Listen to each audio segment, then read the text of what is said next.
Assalamualaikum dan selamat sejahtera. Selamat pagi.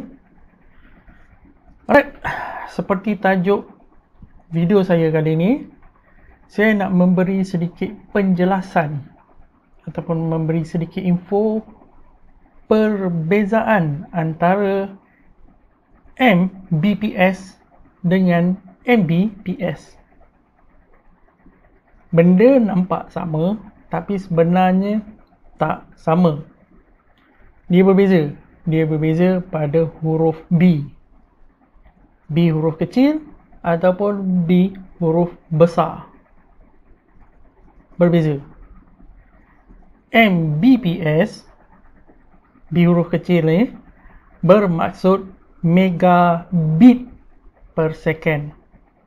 Manakala Mbps, B huruf besar, adalah megabyte per second.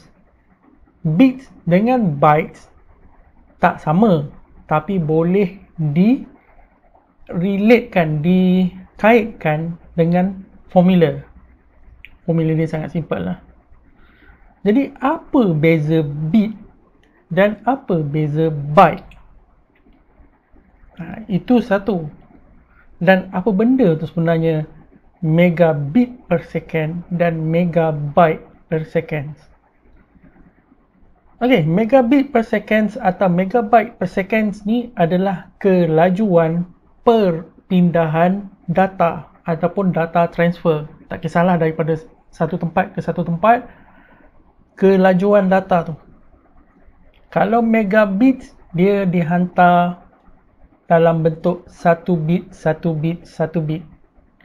Tapi kalau megabyte adalah kelajuan yang kita ambil kira per masa. Contohnya, file tu bersaiz 1 GB.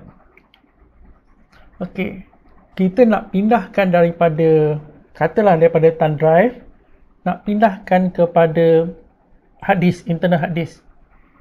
Jadi 1 GB tadi kita pindahkan dia dan dia disukat. Sewaktu kita pindah file tu akan keluar satu graf yang ada warna hijau, naik turun.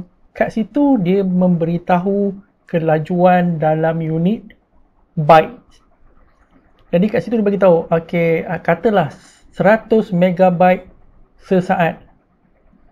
Jadi 1 GB dibahagikan dengan 100 megabyte sesaat, kita akan dapat tahu masa proses tu untuk siap pindahan data tadi. Seminit, 2 minit, 3 minit. Jadi dengan cara size file bahagikan dengan kelajuan dalam unit byte. Sebab size file dikira dalam byte, jadi tak kira dalam bit. Confused? Terlukis. Senang. Sistem komputer dia berasaskan gate logic. Yang mana gate logic ni bahasa dia ada dua sahaja, iaitu on dan off. Okey. Off dia akan tulis dalam kosong. Manakala on dia akan tulis 1. Itu kalau kita tengok cerita-cerita yang melibatkan komputer, Matrix, kita nampak 011001111000, itu adalah bahasa komputer. Kita panggil dia sebagai binary. Okey, sebab gate logic dia hanya guna on off sahaja untuk proses. Okey. Ini yang kita panggil sebagai bit. Contoh nombor untuk satu sistem, untuk satu data. Okay, contoh 000 110110.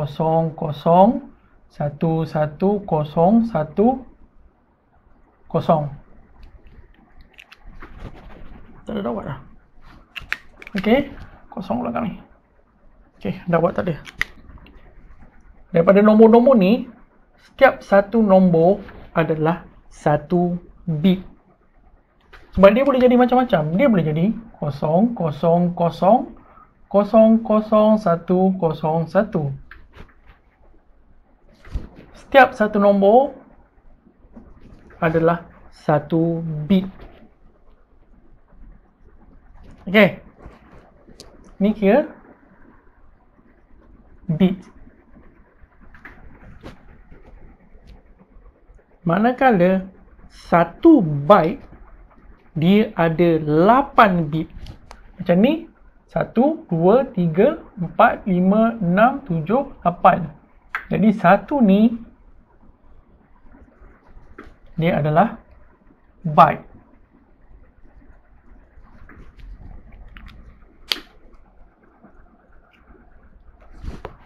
Jadi waktu bila bit digunakan dan waktu bila byte digunakan. Okey.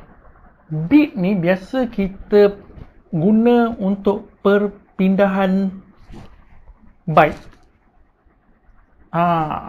Saya cerita byte dulu senang. Okey. 1011010 ni kalau kita simpan dalam memori, dia akan menjadi satu simbol. Contoh nak suruh mudah faham 000 000 000 1 2 3 4 5 6 7 8 kosong. Kalau nombor ni dia bermaksud katakan adalah A. 0000001 dia bermaksud B. Katakanlah 01111010. Katakanlah dia menjadi apa cepat tanda soal. Jadi apa huruf yang ada dekat keyboard, bila kita tekan, signal akan dihantar dalam bentuk bit, tetapi dia disimpan dalam bentuk byte. Nanti dia akan simpan macam ni lah. Sama ada simpan dalam thumb drive ke, simpan dalam hard disk ke, simpan dalam mana-mana tempat, memori, dia akan simpan dalam bentuk binary number. Contoh saya buat ejaan saya type saya. S-A-Y-A. Jadi kat sini disimpan, katakanlah, saya pun tak tahu nombor dia, tapi katakanlah 00010111. Untuk S. Untuk A 00000000.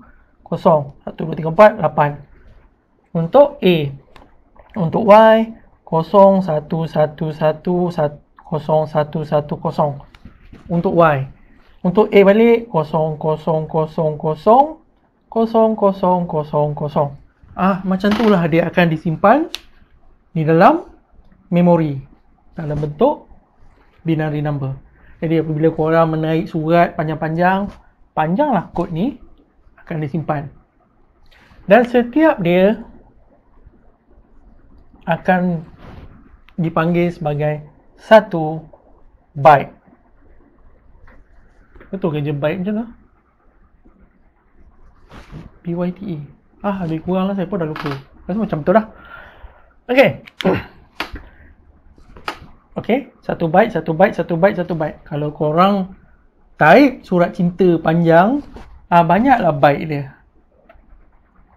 Sama juga dengan gambar. Okey, katakanlah saya ada satu gambar apple.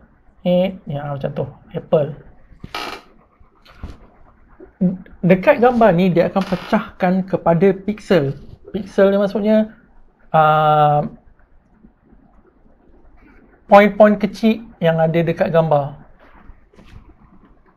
Okey. Setiap satu pixel ni akan ada kod binary dia sendiri. Kod binary ni yang akan menentukan warna yang duduk dekat pixel tu.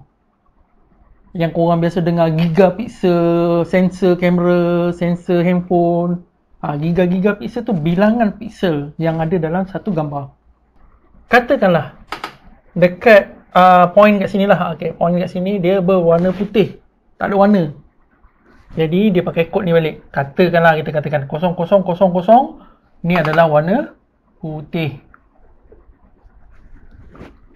Dan dekat buah apple yang kat atas ni, dia warna hitam. Kita katakanlah 00000001. Ini warna hitam. Dekat bawah ni pula warna purple, warna yang pelik-pelik sikit. Yalah, warna ni ada banyak jenis. Jadi kita ambil lah dekat sini warna purple lah ataupun warna orange. Inilah kod dia. 01011. Katalah orange.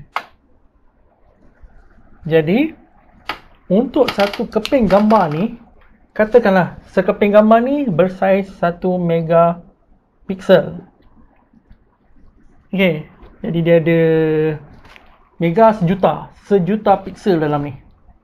Jadi setiap piksel tu akan disimpan dalam kod bit. Byte. Ada 1 megapiksel sejuta, jadi dia akan ada sejuta lah binary number ni. Okey, jadi saiz dia akan jadi ni ada berapa ni? Ada 1 juta byte. Jadi satu gambar ni akan bersaiz 1 megabyte. Megabyte adalah huruf besar.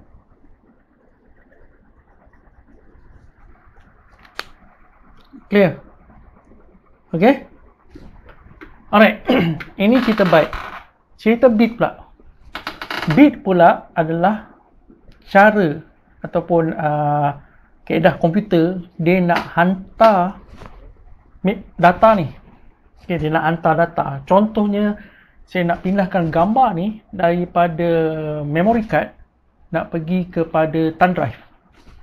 Okay, ni daripada memory card. Okay, kat sini thumb drive. Katakanlah saya nak pindah dia ke sini, copy. Kaedah data daripada memory card ni dipindahkan kepada thumb drive. Dia tak pindah satu set. Tetapi dia pindahkan satu bit. Dia akan pindahkan satu bit pergi. Contoh dia pindahkan kosong dulu. Kosong pergi sana. Okey, dia pindahkan kosong pergi sana. Kosong pergi sana sampai habis.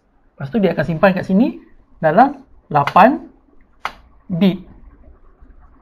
Okey. 8 bit adalah 1 byte. Lepas tu dipindah lagi. Untuk satu kod dipindahkan 1 bit per 1 bit. Dia tak akan pindahkan 1 byte terus 1 byte terus, tak. Dia pindahkan 1 bit per 1 bit. Clear? Itu beza guna bit dan byte. Tapi waktu kita guna komputer, waktu guna laptop PC, kita pindah file, dia akan keluar satu graf halaju proses pemindahan tu. Dekat situ dia tulis megabyte per second. Sebab dia nak buat anggaran 1 megabyte ni akan dipindahkan dalam masa berapa lama. Dia nak buat estimation masa. Jadi kalau satu file saiz 1 megabyte dan proses pemindahan dia 1 megabyte, maksudnya dia ambil 1 saat saja untuk transfer semua bit ni pergi ke satu tempat. Tapi kalau dia 1 gigabyte, dia perlukan lebihlah masa dia. Tujuan saya nak ceritakan perbezaan antara megabits per second dengan megabyte per second sebab banyak yang keliru. Okay, contoh korang nak beli satu benda. Okay. Contoh korang nak beli thumb drive. Okay, dekat iklan tu dia akan memberitahu write speed dengan read speed. Kelajuan menulis dan kelajuan membaca. Lepas tu tiba-tiba kau tengok ke bawah, pada sistem USB 3.06 gigabit per second. Sedangkan tadi ke atas dia tulis write speed 40 megabyte per second. Read speed 100 megabyte per second. Kat bawah sikit korang tengok USB 3 6 gigabit per second. Nampak tak? Atas megabyte, bawah megabit. Dah mula orang start keliru. Nampak tak perbezaan? Kat atas iklan tadi, dia cerita byte. Bahagian bawah sikit, dia cerita bit. Okay. Bytes tu, dia bagi tahu kelajuan equipment. 100 megabyte read, 40 megabyte write, katakanlah. Tapi bila turun ke bawah, USB 3 6000 megabits per second. Itu adalah kelajuan sistem. Sistem USB 3 tu, dia boleh pindahkan data dengan kelajuan 6000 megabits per second atau 6 gigabyte per second. Ataupun kalau kita bahagikan dengan 8, dia dapat lebih kurang 600 megabyte per second. Itu kelajuan sistem. Kelajuan sistem ni kalau kita nak terangkan secara mudah adalah highway lah, had laju highway. Kalau had laju highway tu 600 megabit per second, tapi equipment hanya boleh pergi sampai 100, tak ada masalah. Ibarat highway besar, kita bawa kereta slow, tak ada masalah. Tetapi USB 2.0, dia slow, dia sangat slow. Sistem dia, kelajuan sistem dia cuma 60 megabyte sesaat, 60 megabyte per second. Apabila saya guna USB ni yang 100 megabyte sesaat ni, dia lebih kurang macam highway, had laju 60, kereta nak pergi 100, tak boleh. Jadi kelajuan kereta akan ikut had laju lane ataupun had laju highway ni. 100, 60, itu bawah sikit. Ni SSD, kelajuan dia 500 hingga 550 megabyte sesaat per second. Tetapi kalau korang cucuk dia pergi ke USB 2.0, kelajuan dia paling laju boleh pergi hanyalah 60. Tu pun tak sampai, biasa dah 50 lebih lah, 50 megabyte sesaat. Sebab kelajuan sistem dengan kelajuan equipment beza. Yang kat situ dia orang tak standardkan dia. Lain kali kalau nak guna byte, byte kan semua. Kalau nak gunakan bit, bit kan semua. Jadi kita boleh tengok peralatan ni kelajuan berapa dan sistem kelajuan berapa. Senang. Kan? Jadi tak ada keliru. Jadi saya rasa kat sini je saya nak terangkan perbezaan antara bit dengan byte. Okay, kalau saya ada salah silap, tolong betulkan saya dekat komen. Sebab saya bukanlah expert sangat dalam bahagian komputer-komputer ni. Cuma tahu sikit-sikit je. Semoga sedikit info ni dapat memberi pencerahan pada semua. Sekian.